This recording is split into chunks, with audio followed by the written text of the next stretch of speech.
ನಮಸ್ಕಾರ ಸ್ನೇಹಿತರೆ, ನಮ್ಮ ಮಧುರ ಸುಧೆ ಚಾನಲ್ಗೆ ನಿಮಗೆ ಆತ್ಮೀಯ ಸ್ವಾಗತ. ನಾವು ನಿಮಗಾಗಿ ಕೃಷ್ಣ ಸಂದೇಶವನ್ನು ಹೊತ್ತು ತರುತ್ತಿದ್ದೇವೆ. ಇಂದಿನ ಕೃಷ್ಣ ಸಂದೇಶವನ್ನು ನೋಡುವ ಮೊದಲು ನಮ್ಮ ಚಾನಲನ್ನು ಹೊಸದಾಗಿ ಯಾರೆಲ್ಲ ವೀಕ್ಷಿಸುತ್ತಿದ್ದೀರಿ, ನಮ್ಮ ಚಾನಲನ್ನು ಸಬ್ಸ್ಕ್ರೈಬ್ ಮಾಡಿಕೊಳ್ಳಿ. ಹಾಗೆಯೇ ಬೆಲ್ ಬಟನ್ ಒತ್ತುವ ಮೂಲಕ ನೋಟಿಫೈ ಆಗಿರಿ.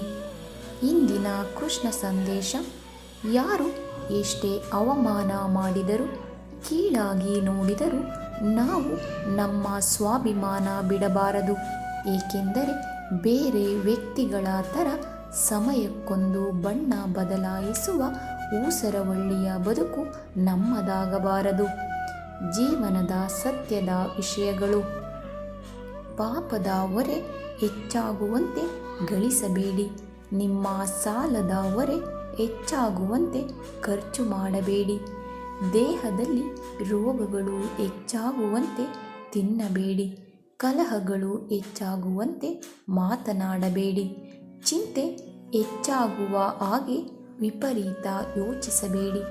ಯಾರು ತಮ್ಮ ಲಾಭಕ್ಕಾಗಿ ಇತರರನ್ನು ಬಳಸಿಕೊಳ್ಳುವರೋ, ಒಂದಲ್ಲ ಒಂದು ದಿನ, ಒಂದಲ್ಲ ಒಂದು ಕಡೆ ಅವರು ಕೂಡ ಇನ್ಯಾರದ್ದೋ ಲಾಭಕ್ಕಾಗಿ ಖಂಡಿತ ಬಳಕೆ ಹಾಗೆಯೇ ಆಗುತ್ತಾರೆ.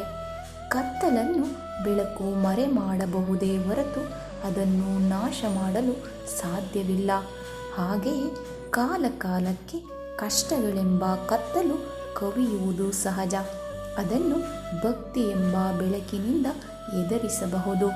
ಹಾಗಾಗಿ ನಮಗೆ ಕಷ್ಟ ಬಂದಾಗ ನಗುವವರು ಶತ್ರುಗಳು, ಧೈರ್ಯ ಹೇಳುವವರು ಬಂಧುಗಳು, ಕಣ್ಣೀರು ಒರೆಸುವವರು ಸ್ನೇಹಿತರು. ಆದರೆ ಯಾರಿಗೂ ಕಾಣದೆ ಹಾಗೆ ಮರೆಯಲ್ಲಿ ನಿಂತು ಕಣ್ಣೀರು ಹಾಕುವವರು ನಮ್ಮ ತಂದೆ ತಾಯಿಗಳು. ಹಾಗಾಗಿ ಸಂಬಂಧಗಳು ತೀರಾ ಅಳಸಿ ಹೋಗುವ ಮುನ್ನ ದೂರವಾಗುವುದೇ ಒಳ್ಳೆಯದು.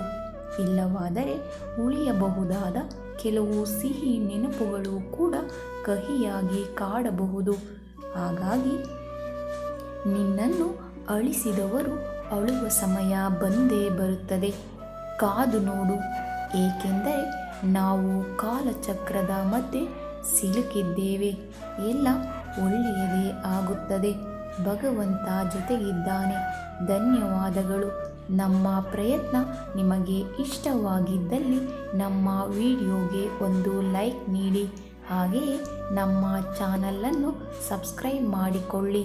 ಬೆಲ್ ಬಟನ್ ಒತ್ತುವ ಮೂಲಕ ನೋಟಿಫೈ ಆಗಿರಿ.